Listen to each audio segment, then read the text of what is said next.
American President Franklin D. Roosevelt wanted to strike back hard at the Japanese. The plan was to bomb Japanese cities, especially Tokyo, but the U.S. had no airfields close to Japan.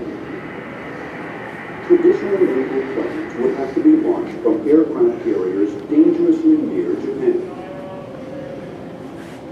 The ingenious solution was to launch longer-range Army Air Force B-25 bombers from those same carriers, even though it had never been tried before. Lieutenant Colonel James H. Doolittle would plan and lead the attack. Doolittle's strategy was to bomb 5 Japanese submarines, but Japanese patrol boats spotted the Hornet 700 miles from Japan. Doolittle decided to launch immediately, even though they were 150 miles further away than planned. Doolittle's plane was first in line for takeoff.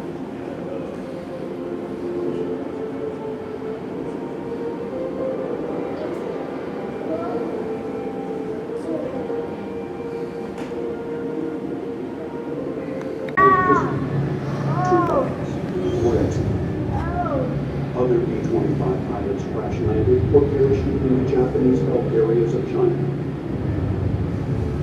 Chinese soldiers helped rescue some of them. Doolittle's work didn't cost much, but they were invulnerable to attack. Now they knew.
The Marines ashore are stranded without supplies or reinforcement.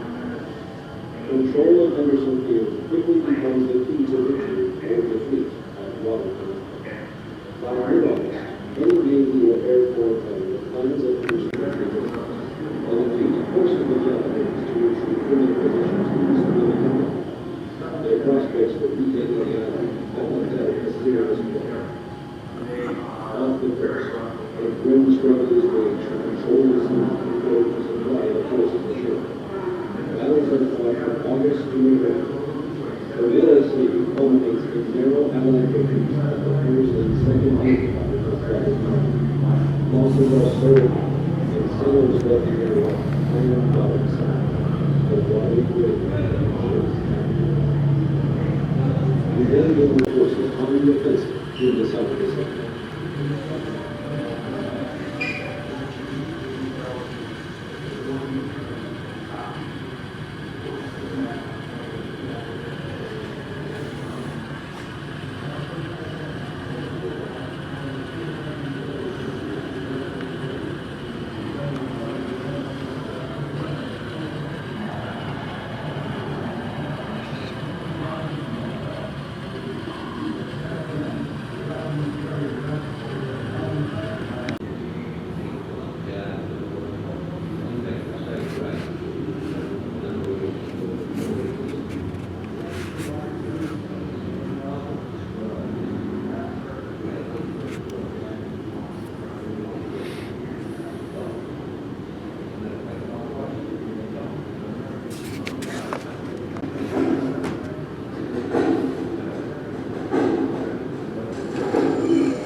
1942.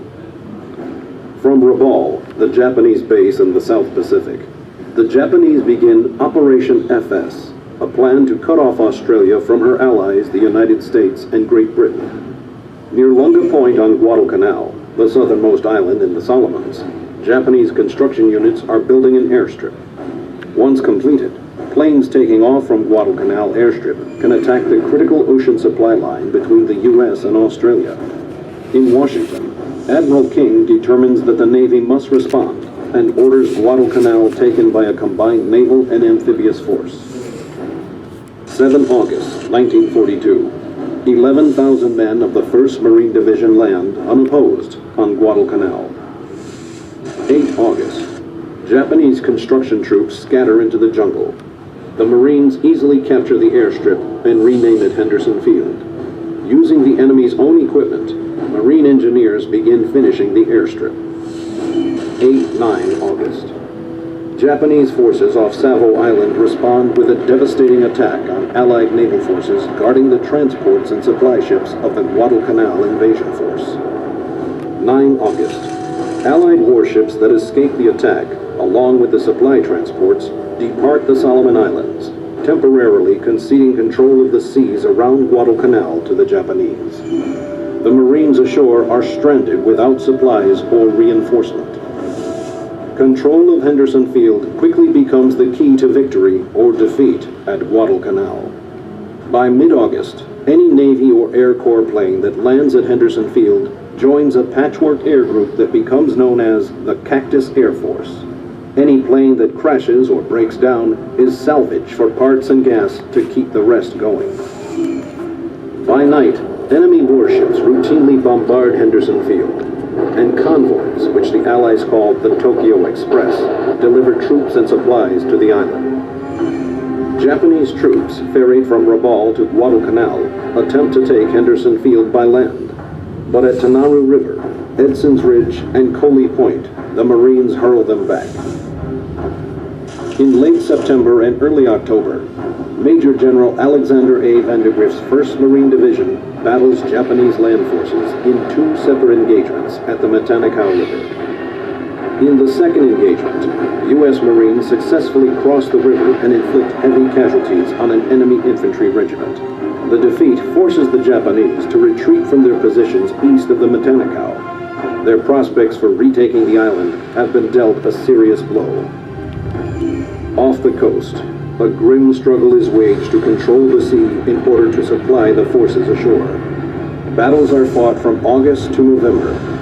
The war at sea culminates in narrow Allied victories at the 1st and 2nd naval battles of Guadalcanal. Losses are so high that sailors dub the area Iron Bottom Sound, a watery graveyard of ships and men. Within the new year, American forces gradually gain control of land, air, and sea.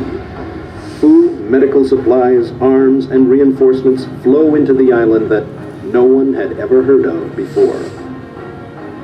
By February 1943, it is over.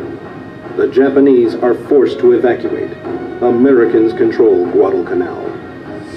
The victory at Guadalcanal keeps supplies flowing to Australia and marks the beginning of American forces on the offensive in the South Pacific.